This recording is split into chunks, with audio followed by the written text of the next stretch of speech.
Malima bamanan kameno maliko nani maliko kan wali manu fuli bi nyesha kelingeli na bela jele mafu yan faw sigoro la kafonyana ako bismillah ako bi bamanan kuna funi sorole un kena kamimi na wala wala chama ke yawi maliko na funi uni jien fan wore kuna funi wala Saudia jamana ka adamadenya deme jekulu ay sam bi kononton ani duru soro Fondation d'Arabie Saoudite Saudia jamana la sigiden so mimbi en fait Mali jamana konenno ay kene sigi sin kan wala saka se ka dumba nyina maya ka wala donia ka fo mugo ba chama odi yisimbo ikono koro ka kene la soro ina fokumi Mali silameton ho conseil islamique du Mali manyema enfana karamogo Assid Sherif Ousmane Madani Haidara Abdul Karim Sakobna ala kalani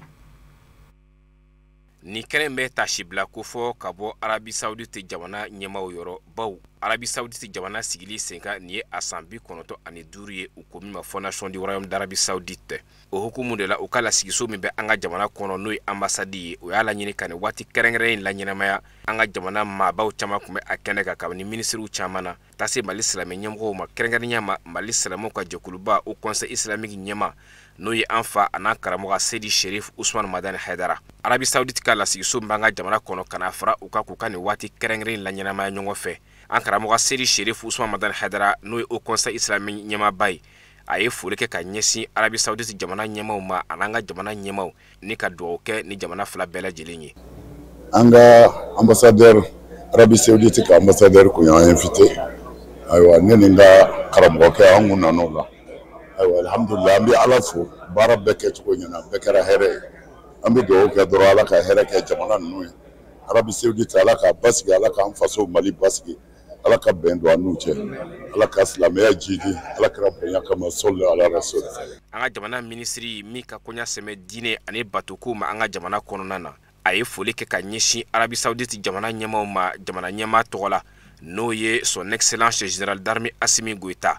ninga laban ka yira ka fo Arabie Saoudite ni Mali ube bara la nyongo bolo o tebila koyi wa uni nyongo che bara chugoya akan bawu ka kuntlena ka suru nyongona no de ka fo utu dado wal jamana ka kola foni uwulela mina ayira ka fo Mali ni Arabie Saoudite ka kuntlena fene kelen Palestine koyana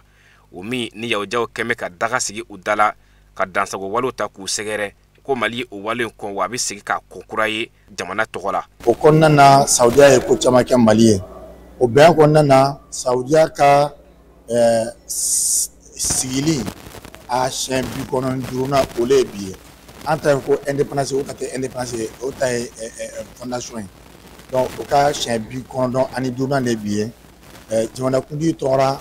ayem blakana kana ministre bela jeni jorafa ani ka Mali be jorafa ka yira ka fo ko badia me anyonche badia korondo ba kura fana lo aba yin ala fe aka sinji akla ka yira ka fo ko mi to ani Saudia ka badia sinzina oye Saudia data dadu mo ka problème intérêt ka farama wora ka miti jamana yere ko Mali fana dibo opposition na bibina ko ka ala ka fana jien fana kora ko Palestine ka problème be ko Saudia ni Mali ka yecho kele ora ko Israël me ka pression ton mi ke ko Mali ba condamner bi Mali ba condamner sini awa Mali te jenaye donc oyo ole danda ana o fana kuma kene fo ka fo ko ambe pression fe bi amo fe sini ani Saudia fana ka hakla mi de donc ayira ka fo dron Mali ni Saudia ni baniyanche o baniya koroye ni baniya kura ani jeyonya kudai ala ka ke here ni bara en kon kera Arabie Saoudite ka ambassade fe anga jamana kono akera ni sonjaye baw Arabie Saoudite ka la dara folse o dokera ka maw nyanaje kenenka kuna funi nasira wore fe al silamia de meto ansaru nyejoro Mali silameton ho conseil islamique du Mali manyema Mali silamé dina nyimo ga franyo on kanje kluba groupement des leaders spirituels musulmans du Mali manyema enfana karamuko Assid Sherif Ousmane Madani Haidara aye fédération sardine internationale soninkara tonde bismillah ni uye ansar soninke uye u bisimilara afe akademia la bangoni jangine bula kabeni kari temeni septembre kalu kilimwa anikele uka nali kunye feminye kaseka na tonkurain ka akonoma ujira zamzamiyula ka duwa unyini afe anika kala dilikan sanu mauni blasira lusoro samira sanu gubna kene la kale anyi bonya farifoni ani nisɔndiya de kɔnɔna na Fédération Sardine International Soni kara tɔndenw o bisimila la ka bɛn ni karidon septembre tile 21 sanba 2025 ye Shirifula duba kɔnɔna na u ka biro kura tɔndenw jirali kɔfɛ nabaw nana foli ni waleɲumandɔn de ta ka ɲɛsin Mali silamɛtɔn ka fara ɲɔgɔn tɔnba au Conseil islamique du Mali ma ɲɛma an fana an karamɔgɔ a Seydi Sherif Ousmane Mana Aidara mo international lo quoi international a président ba ye Jogunda Sila ya fana wala a président d'honneur o ye Mahamadou Wage voilà bon amelo domino ko bi ne de yoro président ye voilà an ka baraba fɛn ye o de ka taa burusukuna na maraka minnu tɛ bamanankan mɛn ka wajuli kɛ marakakan na u k'a faamuya komi an karamɔgɔ yɛrɛ b'a kalama cogoya min na a da sera ma marakaw ka baara fɔlɔ o ye a filanan jɛkulu min bɛ an bolo o ye jago ye an bɛ jago fana kɛ i y'a faamuya la jago kɔfɛ silamɛya jɛkulu kan an y'o fɔ déjà an bɛ taa ni wajuli kɛ fɛngɛ na an bɛ sɛnɛ fana kɛ o y'a fɛngɛ dɔ ye walahi ma nimisa an ka nali la a diyara ye fo k'a fɔ a to tan karamɔgɔ ye nisɔndiya min kɛ an yɛrɛ ka nisɔndiya an tɛ se ka dan t'a la quoi an bɛ yɔrɔ min na an tɛ se ka dan to an ka nisɔndiya la quoi inshallah a baaraw masiri la ni hakili falenfalow jijalenw ye baara in kɛra sababu fadi soningara maaw fɛ o ka se ka waleɲumandɔn tableau dɔ ta k'o tinga Mali silamɛya ɲɛmaaba an fana an karamɔgɔ a Seydi Sherif Ousmane Mana Aidara la ka sanga ni cɛsiri ni wuli ka jɔ ye min kɛra a fɛ janko alisilamɛ dinɛ min ko hinɛ ni makari yafa ɲɔgɔnmaw ni kelenya o baaraw ka sabati alhamdulillah an karamɔgɔ fɛ yen an mana fɛ ko mawludu tɛmɛna marakaw y'an ŋaniya ka na tableau di karamɔgɔ ma tableau in kɔnɔ mun b'a kɔnɔ kuranahaya dɔ de b'a kɔnɔ ko ala kira ma k'i bɛ jogo ɲuman kan an y'o kuranahaya sɛbɛn a kɔnɔ n'an ye kuranahaya sɛbɛn a kɔnɔ o kan ka di jɔn ma dugukolo in ka bi an fɛ o ye Cheikh Sherif Ousmane Mana Aidara ale kɛra mɔden ye o kama marakaw jɛnna o tableau in ta ka kɛ jɛkulu ye ka na karamɔgɔ ma ka fɔ ani tableau in de ka kan o de kɛra nakun ye ni ala sɔnna maraka fɛn fɛn bɛ yen n'u bɛ ansaru la ani ansaru kalibagaw an b'a fɛ bɛɛ lajɛlen ka fara ɲɔgɔn kan ka kɛ kelen ye an k'an bolo di ɲɔgɔn ma pour que baara in an mago b'a la ka se yɔrɔ min na a ka se ka se. an m'aw ladɔnniya k'a fɔ Fédération Sardine International Soni kara ye jɛkulu ye min kɛn bɛ ka maraka minnu bɛ silamɛya dɛmɛ tɔn ani saru kɔnɔna na o ni o kanu ɲɔgɔn ka maro ɲɔgɔn na baara ninnu kuncɛla ni dugawu kɛrɛnkɛrɛnnen ye. Bamako sigida sabanan Torika Tijaniya u ka wazifa general kɛra ala wele kɛnɛ do ani ka dugawudon caman kɛ a kɛra ka bɛn tɛnɛndon ma Bamako misiriba kɔnɔna na mɔgɔba caman olu nana ka bɔ fan caman fɛ walasa ka se ka na jɛ ka ni wazifa generali kɛ ɲɔgɔn fɛ Lala Kuyate ani Samba Traore Sherifla TV Jabarani so tɔgɔla olu de tun y'a seereya an ka jangu ka sɔrɔlenw lajɛ. U bɛɛ lajɛlen de bɔra ka caya cɛ muso ani sifinakaw u bɛɛ nakun de tun ye kun kelen fana ye o de ye ka se ka na ala kosuma kɛnɛba in sigi ɲɔgɔn fɛ ni o de ye wazifa ye nin kɛnɛ ye ni nin y'a ta ko wɔɔrɔnan de ye a kun de ye ka se ka cijaniya kalanden bɛɛ lajɛlen fara ɲɔgɔn kan bɛɛ ni kelenya siraw fɛ u ka sigi ka ala ko kumaw fɔ o kɔfɛ fana ni kunba wɛrɛ b'a la o de ye ka se ka jɛ ka ala deli kɛ jasa jamana ni o ye Maliba ye a ka se ka kolosuma ka bɛɲɔgɔnya ni kelenya sabati malidenw yɛrɛ ni ɲɔgɔn cɛ. Alhamdulillah wazifa general an y'a baara daminɛ Bamako commune 6 kelen-kelen na bɛɛ lajɛlen kɔnɔna na laɲini kɛrɛnkɛrɛnnen 2 de b'a la a fɔlɔ anw tijaniya kalandenw an bɛ se ka jɛ ka fara ɲɔgɔn kan cogoya min na ka dugawu kɛ an ka jamana ye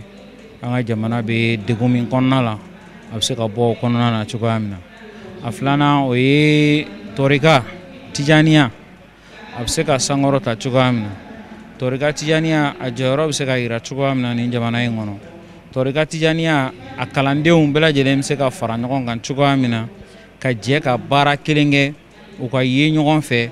o de ye wazifa laɲini 2nan ye. Alhamdulillah an ye nɔ min y'a la anw ka jateminɛ la anw ka kalanden jate la an kun bɛ seko caman ye olu kun tɛ sɔn ka sigi kɛnɛ kelen kan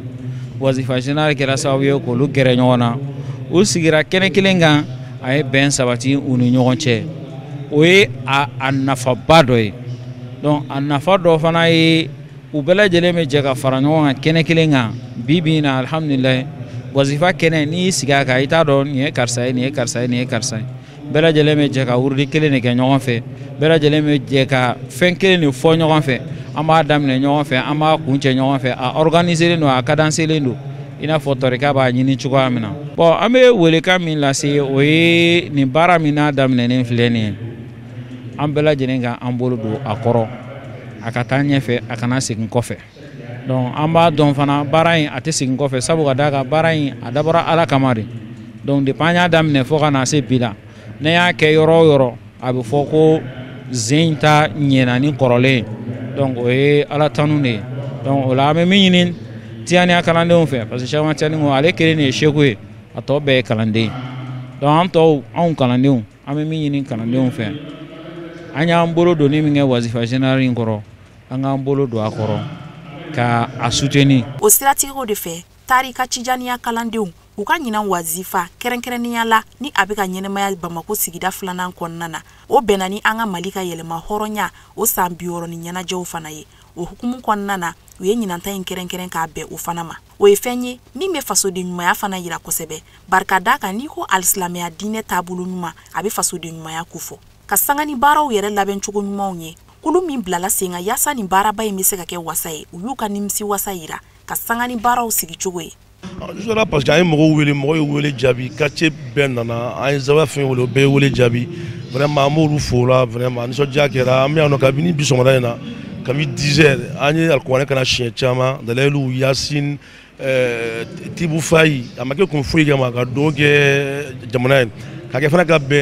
bɛn dati ma le 22 septembre o ye Mali ka indépendance pour que hali bi Ala ka Mali kan wɛrɛya Ala ka maliden bɛ dɛmɛ an y'a kɛ n'o de ŋaniya ka bɛn bi ma vraiment nisɔndiya banna parce que nin bɛ Tijaniya ka bɛn de yira a bɛ Tijaniya ka kelenya yira Tijaniya seku bɛɛ a bɛɛ Seku Tijani ka kalanden ni Seku Tijani yɛrɛ de y'a fɔ ko ale kelen de ko in cɛba kelen ye min kafin ila kafin diɲɛ kun n'a kun ale kelen pele de ye Tijaniya ka dɔnnibagaba ye a tɔ bɛɛ y'a ka kalanden de o ma an jɔrɔ la ka bɛɛ fara ɲɔgɔn kan Tijaniya tasira bɛn ka kelen hali bi an mana deli o de la Ala k'o de ɲ'an bolo a bɛ bɛn nin fɔ jama fara ɲɔgɔn kan ka n'a kɛ yan commune a bɛ bɛn nin fɔ maaba welelen minnu tun bɛ nin kɛnɛ in kɔnɔna na o caman ye walawalali kɛ ka sanga ni tarika Tijaniya taabolo u ka laɲiniw an'u ka baarakɛtaw jamana kɔnɔna na yaasa alisilamɛya diinɛ a bɛ se ka san sɔrɔ o kow la o fana kɔfɛ u ye nisɔndiya foli kɛ ka ɲɛsin Tijaniya kalandenw ma k'u ka dɔ fara u ka cɛsiriw kan min b'a to nin sira kɔrɔ in nin kana se ka tunu tarika Tijaniya ye taabolo ye silamɛya kɔnɔ min bɛ silamɛ ɲuman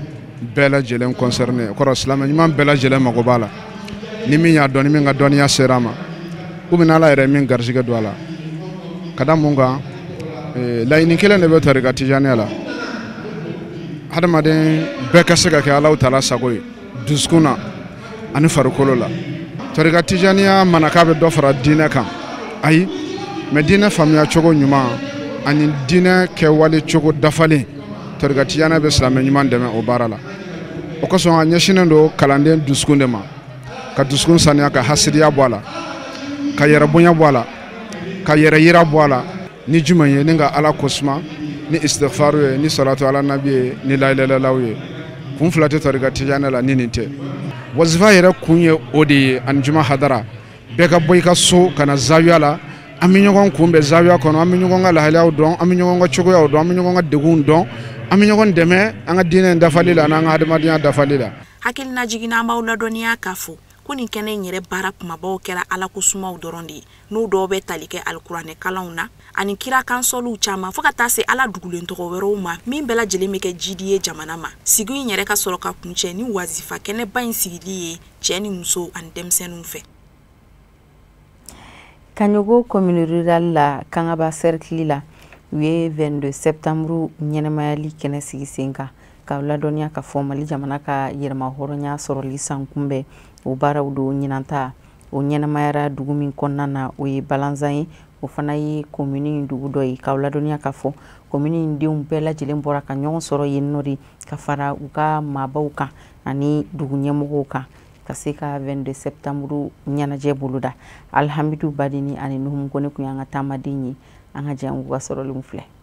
septembre kalo tile 22 ba kelen san kɛmɛ kɔnɔntɔn ani bi wɔɔrɔ septembre kalo tile 22 san ba fila ani 25 ɲinɛ ye a san 65 ye Mali o ye jɔnya juru tigɛ ni k'a ka yɛrɛma hɔrɔnya ta jamana ɲɛma fɔlɔ k'o kɛ Modibo Keita ye ni don bɛ kunu ko jamanadenw olu ka wulikajɔ ko fɔ cogoya minɛ an lambe an ka hɔrɔnya o bɛ se ka segin an ma kokura o de la san o san 22 septembre mana se fɛn min ye nisɔndiya kɛnɛ ye o bɛ sigi sen kan jamana fan bɛɛ i n'a fɔ ɲan nɔ Manden kɔnɔna na kɛrɛnkɛrɛnya ma yɛrɛmarakafo mun bɛ n'a b'o fɔ a ma ko Kaɲogo yɔrɔ mun bɛ n'a b'o fɔ a ma ko Balanza n'o ye Turamagasiw olu bɔdugu ye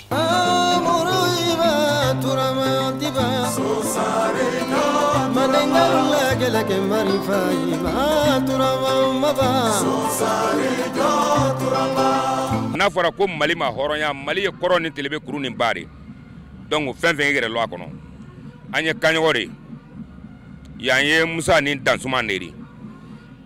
Musa ni Dansuman kɔle Baransandi yan Musa kɔle Salamalendi dugu saba bɔle woro tale ko ka buguda 11 de donc an bɛ foli sa bɛɛ ma a lambe ni karama kɔnɔ o yɛrɛma hɔrɔnya o kɛ kɔrɔ Mali tari mais Mali la kanare sabati nɔ Kaɲɔgɔ bila Kaɲɔgɔya rɔ dɛ donc an bɛ Mali fo ka Mali kunnasigibaga fo baara daminɛna ni drapeau yɛlɛ ka jamana jɔnjɔn hymne national kɛ k'o bilasira wulikajɔ caman boloda la kabini turupu olu ka défilé n'u ka dɔnko ni seko ka taa bila an ka kɔngotigiw la dozow ko do denmisɛnnilakanw olu ma to kɔ ka jama la nisɔndiya ni fɔlisen dumanw ye ani tariku mun bɛ Manden ko fɔ kabini kunu ko an tun bɛ tubabu ka jɔnya kɔnɔ an benbaw ye wulikajɔ kɛ walasa an ka bɔ jɔnyaw kɔnɔ ka ta kɛ an yɛrɛ ye ni ta kɛra i yɛrɛ ye a bɛ i k'i jɔ i yɛrɛ la a b'o ko fɔ i ka baara kɛ i yɛrɛ ye a b'o ko fɔ i ka fɛɛrɛw kɛ minnu b'i ka jamana taa ɲɛ a b'olu ko fɔ o la Kaɲɔgɔ ka bɛɛ ka kan k'i hakili to bi don ni valeur la a kana bɛn cogo si la a valeur tɛ dɔwɛrɛ o ye baara de ye a valeur tɛ dɔwɛrɛ o ye tɛgɛ di ɲɔgɔnma ni yafa ɲɔgɔnma de ye 22 septembre ka kɛnɛ sigi sen kan ni ɲinɛ ye a tako 5nan ye Kaɲogo commune kɔnɔna na a sabu ɲuman sifinlakaw de don tɛgɛ di ɲɔgɔnma kɔnɔna na ni tɔnbolomaw ye mairie fo ka taa bila o dɛmɛbaw la n ye wulila ka se Kaɲogo dugu bɛɛ ma kelen kelen ka bɛɛ fara ɲɔgɔn kan an jɛra ka baara minnu kɛ o ye denmisɛnninw ka fara ɲɔgɔn kan ka na tulonkɛ kɛ ka mɔgɔ kuma la nisɔndiya kuma fɛnɛ bɛ fɔ an ye yan bi mɔgɔ bɛ se ka tali kɛ kuma minnu na vraiment o ye tulonkɛ ni labɛn kunba y'an fɛ ka bɛn don denmisɛnninw ni ɲɔgɔn cɛ fɛn fɛn bɛ kɛ sababu n'o bɛ kɛ bɛn sababu ye denmisɛnninw ni ɲɔgɔn cɛ an kɔni t'an da wuli kun ye o de ye tulonkɛ don mais a b'an yɛrɛ kara ɲɔgɔn na ni nisɔndiya kɛnɛ n'a bɛ Mali ka yɛrɛma hɔrɔnya tali ko fɔ a sankɔrɔta la ni kangaba préfet o yeli ye kɛnɛ kan n'ale bisimilala jama fɛ nisɔndiya ani muyamuya kɔnɔna na sanga kelen tasibila kɔfɛ k'a ɲɛsin jamanadenw ma hakaja an ka wolomasiri tabaw olu minnu bina faso kumabɔli kɛnɛ kan commandant a y'i ka dantigɛli sinsin bɛn kotoɲɔntala ani tigɛ di ɲɔgɔn kan an ka finitigilakaw hali bi aw ye continuer ka renseignement d'u ma an mana fɛn o fɛn ye n'a ma ɲɛ a ye dugutigiw dɛmɛ ka kunnafoni lase an mana fɛn o fɛn ye n'a ma ɲɛ a bɛ ka k'aw la hali finitigilakaw fɛ a ye se u ka ɲɛmɔgɔ ma ka fɔ ye aw kana foyi garder aw kɔnɔ k'a kɛ juguya ye a kɛla komandanlakaw ye o a kɛla finitigilakaw ye a na lajɛ n'a sɔrɔ sariya sira de don u bɛ fɔ aw ye mais aw kana garder k'a fɔ ko aw b'an kɛlɛ n'a ye ou bien a bɛ finitigilakaw kɛlɛ n'a ye an b'u ɲini aw fɛ an bɛɛ ye kelen olu bɛ yan aw de kama an bɛ jatigɛ wale ko min fana na a ye jija a ye kunnafoni di aw kana fɔ ko dugutigi dɔrɔn kungo de don ou bien maire dɔrɔn kungo de don fɛnmalakaw kungo de don a ye ɲɔgɔn sira taama a ye information di o la an bɛ jɛ ka dugawu kɛ 22 septembre san 2026 ta Kaɲogo commune kɔnɔna na ala k'o fara an si kan An bɛ to Mali jamana ka yɛrɛma hɔrɔnya sɔrɔli sankunbɛ ɲɛnajɛw kadiri kɔnɔ alibi groupe Sotam ale ye a ka tombola fɔlɔ tirage kɛ Sikaso mara kɔnɔna na k'aw ladɔnniya k'a fɔ u ka feerefɛn o ye te de kɛrɛnkɛrɛnnenya la te mira a kɛra ka bɛn ntɛnɛndon ma septembre kalo tile 22 n'o yɛrɛ de bɛnna yɛrɛma hɔrɔnya sankunbɛ sɔrɔli ma Sikaso stade municipal kɔnɔna na mɔgɔba caman olu nana kana fara u kan ka ɲɛnajɛ in boloda Aminata Tarawele ani Baba Keita olu kun y'an ka taamadenw ye Sikaso mara la an ka sɔrɔlenw lajɛ walasa k'a kanubaw nisɔndiya kɛrɛnkɛrɛnnenya la te min baw groupe Sotam n'ale ye société de transit de transport africain et manutention maaw ye u y'u ka tombola fɔlɔ boloda tombola min kun bɛ tali kɛ u ka te kan n'o ye te mira ye n'a daminɛ kɛra utu kalo la ka n'o kuncɛli baaraw boloda n'a bɛ fɔ a ma tirage ka sanga ni an ka jamana ka yɛrɛma hɔrɔnya tali sankunbɛ ɲɛnajɛw ye a ka san kelen sɔrɔli nisɔndiyaw n'o ye u ka anniversaire fo ka taa se dolati taama min na commerçant ani sifinw kun karila ɲɔgɔn na Sikaso marabolo la hakilina min y'an bila nin na an bɛ fɛ an ka te ka kɛ samalaɲɔgɔn ye ka bɔ tɔw kɔfɛ a ka tila ka bila tɔw ni sancɛ te mira an bɛ fɛ ka Sikaso minɛ ka kɛ premier Sikaso voilà o de y'an ka laɲini ye et puis o de y'an bila tombolakɛ la n bɛ Sikasokaw bɛɛ lajɛlen fo alhamdulillah bɛɛ bɔra n kungo la groupe Sotam maa minnu bɔra Bamako ka na n'a bɛ f'o ma nansarakan na délégation olu nisɔndiyalen de ye foli kɛrɛnkɛrɛnnen kɛ ka ɲɛsin Sikaso te mira mɔgɔw ma u ka baara taabolo ɲumanw na ani tombola in lawaleyali la min kɛra jɛlenya ani tilennenya kɔnɔ tombola in kɛra transparency dannen ye parce que mɔgɔ fɛn fɛn yɛrɛ gagnera tombola in na ne ta si kelen yelen dɔn ni bi tɛ n ma deli ka si ye bon mɔgɔ minnu fana gagnera tombola in na a kɛra u bolo nisɔndiyaba ye vraiment anw yɛrɛ fana sewara an représentant min bɛ yan n'o ye Papu ye n b'a fo kosɛbɛ ani an ka comédien mun fana bɛ yan mun chargelen bɛ an ka communication ni fɛnw na Fran n b'a fana fo kosɛbɛ nin tombola mun n'an y'a kɛ bi a bɛ se ka kɛ ani san yɛlɛma cɛ an bɛna sɔn tombola belebeleba wɛrɛ kɛ mobili bɛ se ka yaala comme du terrain bɛ se ka yaala donc n b'a fɔ maliyɛn bɛɛ lajɛlen ɲɛna bɛɛ ka tugu te mira la mɔgɔw ka te mira consommer en plus bɛɛ k'i ka foroko mara 20 sachets vides et un ticket 40 sachets vides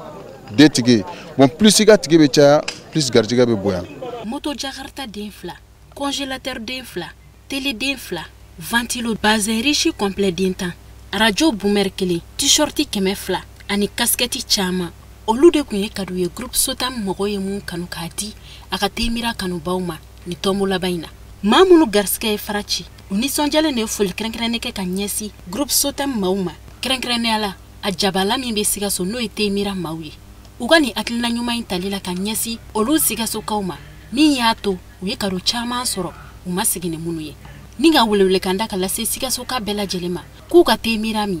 ko bari k'o de ye tew la samalaɲɔ ye an yɛrɛ bɛ te mira consommer cogo min na ne kun dalen a la k'a fɔ an bɛ gagner parce que an ye te caman min te foroko caman falen quoi ka maliyɛn bɛɛ kɔse an ka ɲɛsin te mira ma an ka to ka te mira min mais foyi tɛ ne bolo k'a fɔ ne bɛ dugawu de kɛ ala k'a ta ɲɛ ala kana jigi duguma san wɛrɛ ala k'o fanga bonya ni ɲinɛn ta ye te mira ni ala k'a san yɛrɛ sanfɛ ala kana te wɛrɛ bila ɲɛ ni baara ninnu kɔnɔna na u ye dolantiba kɛ n'a bɛ fɔ a ma nansarakan na balontan min na sifinnakaw ye san sɔrɔ feerekɛlaw kan ni 4 ni 2 ye tirobu la ni ka tila ka saga 1 ani 20,000 sɔrɔ feerekɛlaw olu fana bololankolon ma bɔ olu fana ye saga 1 ani 10,000 sɔrɔ maaba minnu kun bɛ kɛnɛ kan olu nisɔndiyalen de ye kuma ta ka foli kɛrɛnkɛrɛnnen kɛ ka ɲɛsin groupe Sotam maaw ma kɛrɛnkɛrɛnnenya la a jabala min bɛ Sikaso n'o ye te mira maaw ye u ka nin hakilina ɲuman in tali la ka ɲɛsin olu ka région ma ni k'a kanubaw nisɔndiya ni cadeau ye u kun sigilen tɛ minnu ye an bɛ indépendance fête la o nisɔndiya bɛ yen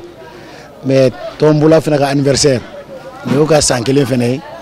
ayiwa o ye a kɛ ni nisɔndiya min ye o de bonyana kosɛbɛ parce que an y'a ye a kɛra ni tombola de ye tombola min don a kɛra ka maa caman ɲɛji de cɛ parce que an y'a ye mɔgɔ minnu gagnera la u si tun b'a sigi n'a ye awa an b'a ye fana a ɲɛci b'u ye o ye nisɔndiya min yira kɛnɛ kan te mira ye miracle kɛ Sikaso aya an bɛ dugawu don nin y'o san kelen ala ka san caman yira o la ala ka entreprise yiriwa hali bi ala ka jamana kolo suma an m'aw ladɔnniya k'a fɔ ko Mali jɔnjɔn dali o de kun kɛra ka nin kɛnɛ in nun don Sikasokaw ka seko ni dɔnko tigilamɔgɔ min bɛ yen n'o b'a fɔ a ma Fran Sikaso ale ka kulon dumanw ni dɔnsen dumanw fo ka taa se tirage in yɛrɛ bolodali ma min baaraw bɛɛ kɛra seere ɲɛna n'a bɛ fɔ a ma nanzarakan na huissier fo ka taa se kado dili la maaw ma minnu garisɛgɛ fara ci nin tɔnbo laban in na min ɲɛnamayara groupe sotam maaw fɛ kɛrɛnkɛrɛnnenya la u ka temira o jabala Sikaso o de kɛra ka nin kɛnɛ kuncɛ. Kunnafoni na sira wɛrɛ fɛ a ka groupe Mali a ye butigi kura dayɛlɛ Bamako suguba kɔnɔna na a kolomo karila ka bɛn ni septembre kalo tile 21 ye u ka invité d'honneur kɛnɛ kan o tun ye alisilamɛya dɛmɛtɔ Ansaru ɲɛjɔyɔrɔ denkɛ ye an karamɔgɔ Aseyida Sherifa Iba Haidara DGP mɔgɔba caman wɛrɛw olu nana kana sigi sankɔrɔta Tɛnɛnya Tarawele ani Numu Kone tun bɛ yen nɔ. Aka groupe Mali inafo atokoba ira togoyamna Ali Koita de ka marki do n'ale chifie ni malien dendo mime barake ayere wa a sababu yala ma caman de bi dairime soro Aka groupe Mali société do mi représenter lendo jamana caman kono inafo Mali Guinée équatoriale Cameroun Chine ka fara Dubai kan Aka groupe Mali nyema Ali Koita n'ale malien ka sangani centre commercial dayeleli aka groupe konona la mi bulu faraka chan inafo sani ani fere électroménager la comme awranya bala frigo ni climatiseur ni a détail bela jeli en même temps service agent de voyage tourisme en bolu partout au Mali en bien ferré. Maintenant on est aussi dans le transfert d'argent. Voilà, ambiance vraiment niso jalendo ambiance Bamako bela jelen wole ani malien be on a centre visité c'est pour un malien c'est 100% malien c'est pour soulager la population kan noya ke en bela jelen sani fero ni service là aka groupe Mali Giran ale aka ni sondia irani nga wala kanye aka groupe Mali ka marki kuraka voilà aka groupe comme atokobe ka fotokom na aka groupe ka avec secteur caman de Faranyoka, agence voyage bala, agence immobilière bala, ni secteur commercial bala. Voilà, donc secteur commercial en nous est de DLMP. Voilà, donc au secteur fana kona la ni marque d'ocre, marque mama wele Akatek. Akatek allez c'est uniquement pour les produits électrodomestiques électroménager. Donc allez qualité nyanamangi ambeka qualité permet aux Maliens vraiment d'avoir un coût abordable. Inafo aya fo nyana toyam na ko aka groupe Mali bolo faraka chan mami me a agence de voyage nyamoya la aya kanimisi wasaira ninga wele madaka ke ka nyashi Malien de bela jelema ne ka kuma laban o de ka mogo wele kana inshallah kani entreprise ni ka na laje kana ka baraw ye kana pour que u ka famu entreprise ni yere abe bara jumeni ni kela parce que entreprise ni bara chaman de ba kono o bara ununu fana ni ma se amma it se ka be fam voilà inshallah an kon sigilembe ka mo de kumbe hiji kola hiji ni umra ko ambo o kibare ya de la o responsabilité de direndo amma wanala sonama ambanga joyrofa amban seko ke aka Mami ngera sababu ye ka aka groupe Mali créé no de monsieur Ali Koita ye ukani butigi flana indayeleli kera wati kerengerene abulu ka dado aka geleya dowla nisondia kuma utemenin ko ani wale nyumandon foli talin ko kanyeshi aka invité d'honneur mano de enfana karamogo denke Aseyida Iba Haidara DGP ka farama ba were do kamunu se kenen la soro femi DGP re aka korofo konona la ayaka nisondia yira ninga monsieur Ali Koita ere wale nyumandon aka ni hakilina nyuman bara ina mime dobo chômage la anga jamana konona la o kofe aye wele madaka nke kanyeshi aere shifi nyogon do ma dusu talila u nyema dalila monsieur Ali Koita la ninga iraula ka foko ni kene nunu na nyogono mime kuma jamana nyetaka kokan alebe bela jelinga blala nala mabashike kaye o kene nunu kan ninga ka korofo kuncheni wele blali la Malien kilingelina bela jelima sanin kelila u Malien nyogon kun sabula ambe malideunde ka fo kanga daere la ninga kan refe Malien be remercier parce que événement in kera réussite benana ambi kalamo fana fo Iba Haidara comme jeunesse code do donc vraiment jeunesse be yoro angon andi siran ka wele halna inviter États-Unis Amérique amba wele parce que a joro ka bo Mali la trop ayayi on a inauguré le coin ambi doa ke dro ala ka marché dama ulu fana ala ka deme abe baramuna abi ka jamana mun deme ala ka deme sallallahu alaihi wasallam jamana kanu de ibla kana en tout cas c'est ça parce que si tu comprends en Guinée équatoriale 600 le ka barabe Je travaille là-bas très bien, je n'ai aucune difficulté là-bas. Guéléa Foïté, je suis vraiment aimé là-bas même. On me dit même Ali, on m'en appelle Guinéen là-bas. Même les Ndiatigi nous, ou les Guinéens. Je te le jure, Wallahi Billahi. Mais j'ai dit, quel qu'en soit Alpha, ton pays sont ton pays. Jusqu'à maintenant, j'ai fait un pied ici, un pied là-bas. C'est un quel bien fait Ali Sandé. Ah, ça, je vais te confirmer. Voilà. En tout cas, merci. Merci. Maintenant, tout ce que je vais ajouter, na malien ko ni boraka na tungana vraiment amanogo. Ça, je te dis, c'est pas facile. Ça fait 3 ans que je suis là. J'ai reçu beaucoup de coups. J'ai eu beaucoup de difficultés. Donc, ce que j'ai dit, moi, je vais supporter. Inch'Allah, dans les jours à venir, ça va aller. Ka sangani ruban symbolique tigeliye ningani yoro nunu kono na ulaje ka fara duwa donkan o de kera kani sigin kunche o de fana bena dansigi anga bi bamananga kuna foni soro na munu sira ka fara ɲɔgɔn ka bɛn ni kuma ye kuna foni de so ɲɛmɔgɔ so fɛ ka lase aw ma aw ni cɛw ka filɛli ko ɲuman na aw kan bɛ diɲɛ waati wɛrɛ ni alliance jɔ ko kɔnɔ